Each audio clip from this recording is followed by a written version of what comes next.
morning, a team from the Office of the Auditor General came to present to the Speaker of Parliament the audit report for the year 2012. And we have audited 1,600 entities in total during the year.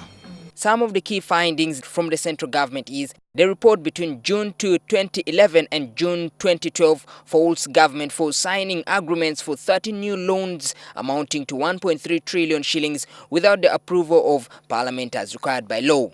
The report shows that several accounting officers mishandled expenditures through charging wrong budget code contrary to the set procedures, leading to 256 billion shillings loss. The report also notes that the loss of 58 billion shillings at the OPM and the theft of pension funds to the tune of 165 billion shillings.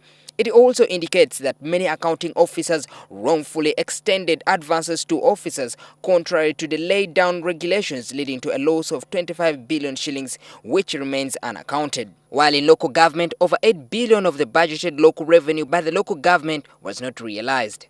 There were instances of irregular imposition of development tax on contracts by some local governments in a bid to increase the level of local revenue without approval of the Minister of Local Government. There were a number of cases where land on which some of the local government and facilities are located is in dispute, and there were discrepancies of 12 billion shillings between the funds indicated as transferred to the local government by the Ministry of Finance. And on value for money or the specialized audit, it further indicates that the financing of the national budget was not aligned to the National Development Plan, that there was inadequate control of supplementary expenditure. It was noted that supplementary expenditure appropriation ranged from 6% to 27%. There were also cases of diversion of funds released and lack of accurate management of information for decision making. There is also inadequate tracking and reporting of performance results, as well as feedback and sharing of results.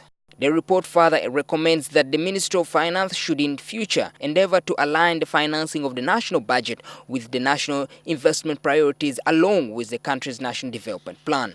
That government should broaden the revenue base to capture all potential taxpayers, especially those in the informal sector and other revenue sources. And that government should expedite the legislative reviews on the planned land-related law and the development of districts and land policies. I think our challenge now will be how to quickly work on them and report back to the House.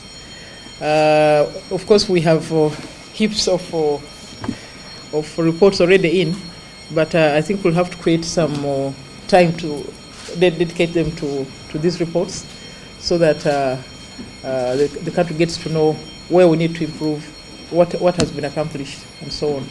But overall, just to say thank you.